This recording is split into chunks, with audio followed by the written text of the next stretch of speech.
Good morning Karnataka. ಇವತ್ತು ಬೆಳಗ್ಗೆ ತಿಂಡಿ ಮುಗಿಸಿ ಸಂಜೆ ಏನಾದರೂ ಮಾಡೋಣ ಅಂತ ನಮ್ಮಮ್ಮ ಪ್ಲಾನ್ ಮಾಡ್ತಿದ್ರು. ಅವಾಗ ಹೊಳ್ದಿದ್ದೆ ಒಂದು ಇಟಾಲಿಯನ್ ಟ್ರೆಡಿಷನಲ್ ಡಿಶ್. ಯಾವ್ದು ಗೊತ್ತಾ? ಪಿಜ್ಜಾ. ಹಾಗಾದರೆ ಬನ್ನಿ ಯಾವ ಥರ ಮಾಡೋದು ಅಂತ ನೋಡೋಣ. ಒಂದು ಮಿಕ್ಸಿಂಗ್ ಬೌಲಿಗೆ 1 glass of water, 2 tablespoon yeast and 2 tablespoon sugar ಹಾಕಿ ಫುಲ್ ಮಿಕ್ಸ್ ಮಾಡ್ಕೊಂಡು ಸೈಡಿಗೆ ಎತ್ತಿಟ್ಕೊಬೇಕು. ನೆಕ್ಸ್ಟ್ ಒಂದು ಪಾತ್ರೆಗೆ 2 ಕಪ್ ಆಫ್ ಗೋಧಿ ಹಾಕ್ಬಿಟ್ಟು ಸ್ವಲ್ಪ ರುಚಿಗೆ ತಕ್ಕಷ್ಟು ಸಾಲ್ಟ್ ಹಾಗೆ ಸ್ವಲ್ಪ ಅಮೌಂಟ್ ಆಫ್ ಒರಿಗಾನೋ ಮಿಕ್ಸ್ ಮಾಡ್ತಾ ಇದ್ವಿ. ಹಾಗೆ 1/2 ಟೇಬಲ್ ಸ್ಪೂನ್ ಆಯಿಲ್ ಹಾಕ್ತಾ ಇದ್ದೀನಿ. ನೆಕ್ಸ್ಟು ಫುಲ್ಲು ಕ್ಲೀನಾಗಿ ಕಲಿಸ್ಕೊಂಡ್ಬಿಟ್ಟು ಅದಕ್ಕೆ ಏನು ಅವಾಗಲೇ ವಾಟರ್ ಮಾಡಿ ಇಟ್ಕೊಂಡಿದ್ವಲ್ಲ ನಾವು ಅದನ್ನು ಆ್ಯಡ್ ಮಾಡಿ ಚೆನ್ನಾಗಿ ಒಂದು ರೌಂಡ್ ಮಿಕ್ಸ್ ಕೊಟ್ಟು ಚಪಾತಿ ಹಿಟ್ಟಿಗಿಂತ ಸ್ವಲ್ಪ ಸಾಫ್ಟ್ ಬರೋ ರೀತಿ ಕಲಿಸ್ಕೊಬೇಕು. ನಾವು ಮೈದಾ ಬದಲು ಗೋಧಿನ ಏನಕ್ಕೆ ಬಳಸಿದ್ದೀವಿ ಅಂದರೆ ಮೈದಾಗಿಂತ ಗೋಧಿ ಬೆಟರ್ ಅಂತ, ಹೆಲ್ತಿಗೆ ತುಂಬಾ ಒಳ್ಳೆಯದು ಅಂತ ಅದನ್ನು ಬಳಸಿದ್ವಿ. ನೋಡಿ ಈ ಥರ ಪ್ರಿಪೇರ್ ಆಗಿದೆ. ನಾವು ಲೋಡೆಡ್ ವೆಜ್ಜಿ ಪಿಜ್ಜಾ ಮಾಡ್ತಿರೋದ್ರಿಂದ ಇದಕ್ಕೆ ತುಂಬಾ ವೆಜಿಟೇಬಲ್ಸ್ ಬೇಕಾಗುತ್ತೆ. ಇಲ್ಲಿ ನಾವು capsicum, onion, corn, mushroom and tomato ತೊಗೊಂಡಿದ್ದೀವಿ. ನೆಕ್ಸ್ಟ್ ಇದಕ್ಕೆ ಪಿಜ್ಜಾ ಸಾಸ್ನ ಮನೆಯಲ್ಲೇ ಪ್ರಿಪೇರ್ ಮಾಡಿದ್ರು ಅಮ್ಮ. ಪಿಜ್ಜಾ ಸಾಸ್ನ ಮನೆಯಲ್ಲಿ ಯಾವ ಥರ ಮಾಡೋದು ಅಂತ ನೆಕ್ಸ್ಟ್ ಶಾರ್ಟ್ಸ್ನಲ್ಲಿ ಅಪ್ಲೋಡ್ ಮಾಡ್ತೀವಿ ನೋಡಿ. ನಾವು ಫೈನಲ್ ಸ್ಟೇಜ್ಗೆ ಬಂದಿದ್ದೀವಿ. ಏನಂದರೆ ಪಿಜ್ಜಾ ಬೇಸಿಗೆ ಟಾಪಿಂಗ್ಸ್ನೆಲ್ಲ ಹಾಕೋ ಸಮಯ ಈಗ ಬಂದಿದೆ. ಅವಾಗಲೇ ರೆಡಿ ಮಾಡ್ಕೊಂಡಿದ್ವಲ್ಲ ಹಿಟ್ಟನ್ನು ತೊಗೊಂಡ್ಬಿಟ್ಟು ಸ್ವಲ್ಪ ಪಿಜ್ಜಾ ಬೇಸಿಗೆ ರೆಡಿ ಮಾಡ್ಕೊತಾ ಇದ್ವಿ. ಕ್ಲೀನಾಗಿ ಅದನ್ನು ತಟ್ಕೊಂಡು ಕ್ಲೀನಾಗಿ ಎಲ್ಲ ಸ್ಪ್ರೆಡ್ ಮಾಡಿಬಿಟ್ಟು ಒಂದು ಮೌಲ್ಡಿಗೆ ಟ್ರಾನ್ಸ್ಫರ್ ಮಾಡ್ತಾ ಇದ್ದೀವಿ.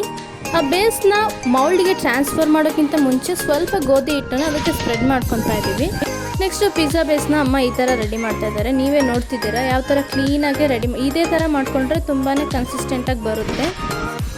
ಇದಕ್ಕೆ ನೆಕ್ಸ್ಟ್ ಒಂದು ರೌಂಡ್ ಶೇಪ್ನ ಕೊಟ್ಬಿಟ್ಟು ನಮ್ಮ ಮೌಲ್ಡ್ಗೆ ನಾವು ಟ್ರಾನ್ಸ್ಫರ್ ಮಾಡ್ಕೊಬೇಕು. ನಾವು ಈ ಥರ ಮೌಲ್ಡ್ಗೆ ಇಟ್ಟಾಕೋದ್ರಿಂದ ಪಿಜ್ಜಾ ಬೇಸ್ ಕ್ಲೀನಾಗಿ ತೆಗಿಬೋದು. ಹಾಗೆ ಮೌಲ್ಡ್ಗೆ ಅದು ಅಂಟೋದು ಇಲ್ಲ, ಸೀದೋಗೋದು ಇಲ್ಲ. ನೆಕ್ಸ್ಟ್ ಒಂದು ಫೋರ್ಕ್ ತೊಗೊಂಡ್ಬಿಟ್ಟು ಈ ಥರ ಚುಚ್ಚಿದ್ರೆ ಕ್ಲೀನಾಗಿ ಬೇಯುತ್ತೆ ಅಂತ ಅಷ್ಟೇ. ಹಾಗೆ ಇದಕ್ಕೊಂದು ಸ್ವಲ್ಪ ಮೇಲೆ ಚೀಸ್ನ ಹಾಕ್ಬಿಟ್ಟು ನಾವು ಡಬಲ್ ಲೇಯರ್ ಪ್ರಿಪೇರ್ ಮಾಡ್ತಿರೋದು ಯಾಕಂದರೆ ಅದು ತುಂಬಾ ಸಾಫ್ಟ್ ಮತ್ತು ಚೀಸಿ ಆಗಿರುತ್ತೆ ಮತ್ತು ಟೇಸ್ಟು ತುಂಬಾ ಚೆನ್ನಾಗಿರುತ್ತೆ ಅಂತ ಹೇಳ್ಬಿಟ್ಟು ನೆಕ್ಸ್ಟ್ ಅದ್ರ ಮೇಲೆ ಮತ್ತೆ ಚೀಸ್ನ ಹಾಕ್ಬಿಟ್ಟು ಹಾಗೆ ಮನೇಲಿ ಮಾಡಿರೋ ಹೆಲ್ತಿ ಸಾಸ್ನ ಆ್ಯಡ್ ಮಾಡಬೇಕು. ಅದಕ್ಕೆ ಕ್ಲೀನಾಗಿ ಸ್ಪ್ರೆಡ್ ಮಾಡಿದರೆ ತುಂಬಾ ಟೇಸ್ಟಿಯಾಗಿ ಬರುತ್ತೆ.